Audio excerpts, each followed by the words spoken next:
More and more institutional investors are looking at agriculture as an asset class in its own right. Well, to discuss the Milltrust Emerging Markets Land Opportunities, or EMLO Fund, I'm joined now by the group's CEO, Simon Hopkins. Simon, what's the aim of the EMLO Fund? In the post-crisis environment, international investors are looking for yield. They're also looking for tangible assets, an asset class which has become part of the investment management landscape in the United States called real assets.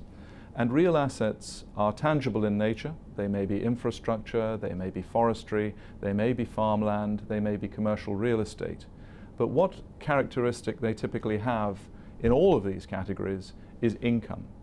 And agricultural land is one of those components of a real asset strategy which generates income.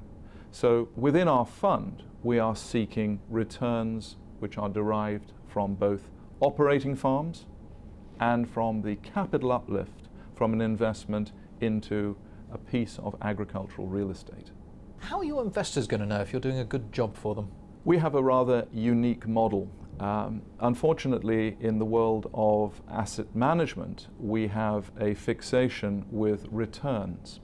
Returns in agricultural investment are really based on one's ability to derive a decent yield from an agricultural asset, a cash-on-cash return. And we can demonstrate that the people with whom we're working through a highly localized strategy have a history of developing top decile returns. But there's no stated benchmark on this fund? There's no benchmark per se. But this is a private equity investment, and as a private equity investment we have set a target IRR, and net of all fees we would be looking to return over a 10-year period an annualized IRR of somewhere between 15 to 20%. Why invest in agricultural land in emerging markets? The world of agriculture globally is divided into two very distinct camps. There's subsidized agriculture in the Western world and in the United States, and there are unsubsidized operators in Latin America, in Australasia, and we want to operate in an environment where the participants with whom we are partnering are not driven by artificial economics, but are operating within an open market environment. If you're looking to invest into large-scale agricultural production, there are really very few parts of the world where one can invest into unsubsidized farming. So Latin America is one of those regions, and the other is Australia and New Zealand. The second aspect of this story is that we want to be able to own the land. We want to be able to benefit from converting the land, transforming the land into more efficient farming production, and as a consequence benefit from the capital uplift that implies for the valuation of that real estate. In Africa, where there is a lot of agricultural land available, it's very difficult to get good title. In former communist countries, where a lot of the land was operated in strips of small land operated by cooperatives, again, it's very difficult to put together a contiguous piece of land in which to invest large-scale institutional capital. So we're looking to invest into the production of the right agricultural commodity within a real asset context where we can also benefit from the uplift of the value of the land. And what sort of diversification are you looking to achieve within the agricultural sector itself? Diversification is enormously important because farming is an industry which is often challenged by weather-related risks, by risks that may relate to issues surrounding title, which may be related to different types of farming related risks. So we want to have diversification across geographies, and therefore in our current platform we have 4 investments in Latin America, and we have 3 investments in Australasia. Over time, as our fund grows and during the investment period, it is possible that we could have up to 10 investments to provide diversification across geography, diversification across climate, and diversification across different agricultural products. So what are you investing in exactly? Is it farmland direct or companies that own farmland? This is a private equity investment, so we're investing into companies. And essentially the company will be a trust or a local company or a local limited partnership in which we make an investment. Typically that investment will go through some form of tax-efficient SPV to ensure that we have the appropriate tax planning. Dual tax agreements are in place for international investors, and we need to take advantage of that for our investors. So that's part of the service that we provide. But we are investing into businesses which are asset rich. So the land is owned by the business, and the farming partner will be equally incentivized with us to make a success of the investment, because the carried interest element of this business will be split with our local partner. Apart from providing capital, do you offer expertise to your investments? Absolutely. We have a team of investment professionals who uniquely combine experience working in some of the largest pension funds and multi-manager investment management groups, investment banks, and private equity groups. And those professionals, which include Piers Griffith, our CIO in Latin America, and Griff Williams, our CIO for Australia and New Zealand, those professionals have first-hand experience as agricultural professionals. Piers Griffith sat on the board of El Tejar, which is one of the largest cropping businesses in the world. He's been actively involved in investing in agricultural investments in Latin America for more than 2 decades. And Griff Williams is a farmer. He owns personally agricultural assets in New Zealand, from where he comes, but his professional experience has been multi-asset class investing at Pioneer and Railpen, and he started his career in the early days as an actuarial consultant. So it's very unique to find the set of skills that can be combined to provide a professionalized asset allocation and risk budgeting across agricultural assets by people who have first-hand experience of agriculture. What are the characteristics of real assets that attract you? The investment management world in agriculture is a relatively small universe. 95% of agricultural land is still owned by private individuals, and the average farm globally is 45 hectares.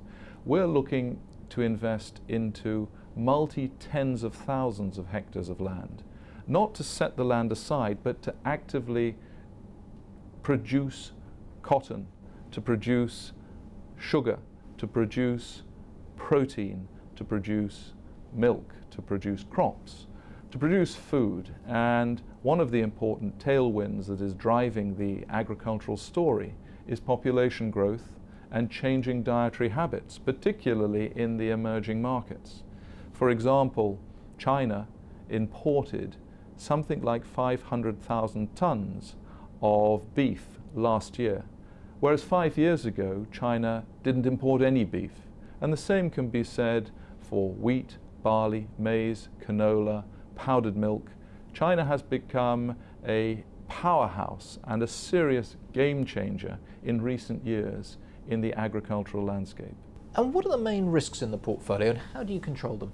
The main risks in any agricultural portfolio have to be linked to commodity prices, and that includes both input prices, the cost of fertilizer, the cost of chemicals, the cost of oil, and additionally the output prices, the price at which at the farm gate you can sell the commodity.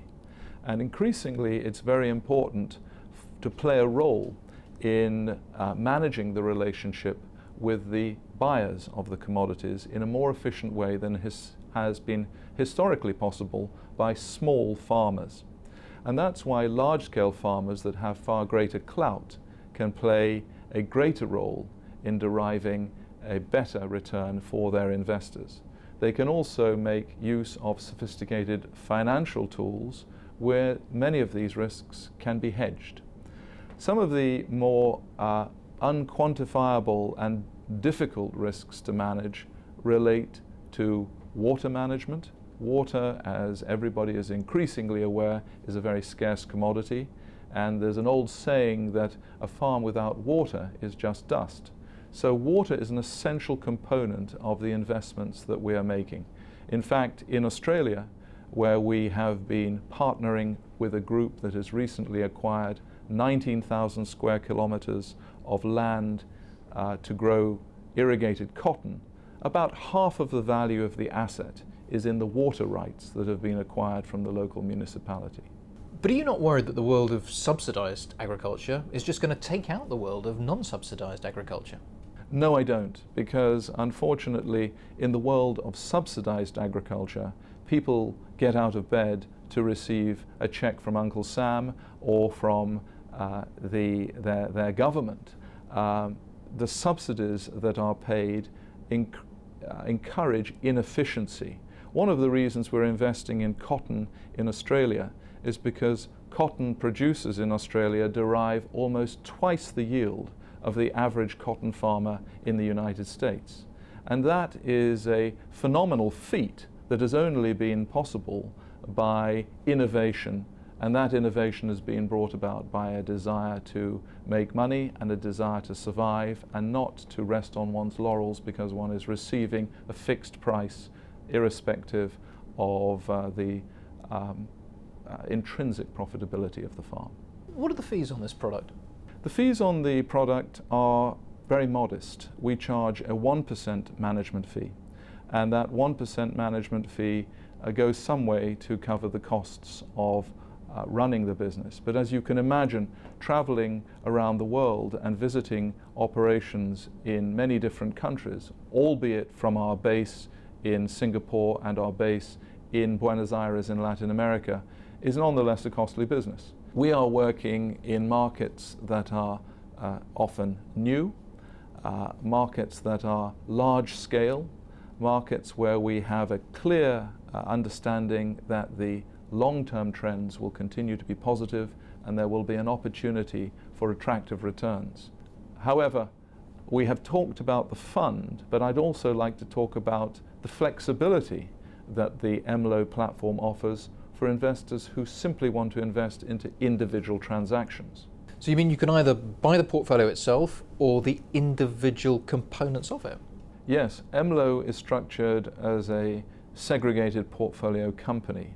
That means each of the individual opportunities, whether it's New Zealand dairy, whether it's New Zealand beef and lamb, whether it's cotton in Australia or soybeans and sorghum in Brazil, are individual deals which one can pick and choose from. So there is an array of highly attractive, well due diligenced and carefully assembled opportunities for investors to put together their own portfolio. You're not the only fund manager in this space. What are your USPs? There's a number of different models, Mark, in the agricultural asset management business, but as I said, very few players. We believe in working with people who have local knowledge, local know-how, and who have the ability to be able to run the asset from the country in which we're investing, and as a consequence we have a highly localized strategy. If you're looking to invest into agriculture as a broad asset class, you can invest into commodities, you can invest into listed securities, or you can invest into private equity.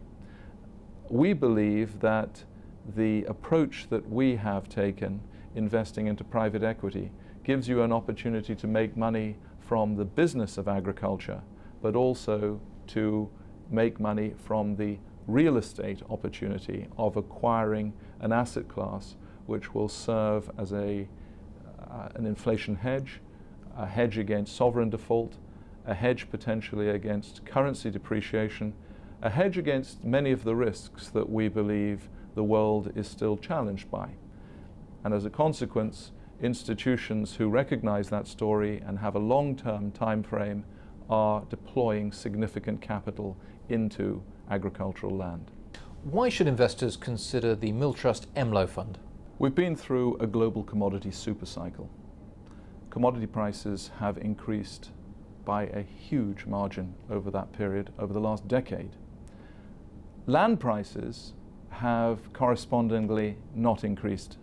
In fact, if you look at land prices in the developing world, they haven't increased for 70 years on an inflation-adjusted basis. Something's got to give. Land is being sought after for the production of more global commodities. The world's population is growing. There is increasing demand for protein. Agriculture has become an important asset class, and some of the world's largest institutions are now allocating very significant capital into agriculture.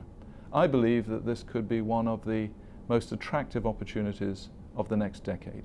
Simon Hopkins, thank you very much. Thank you.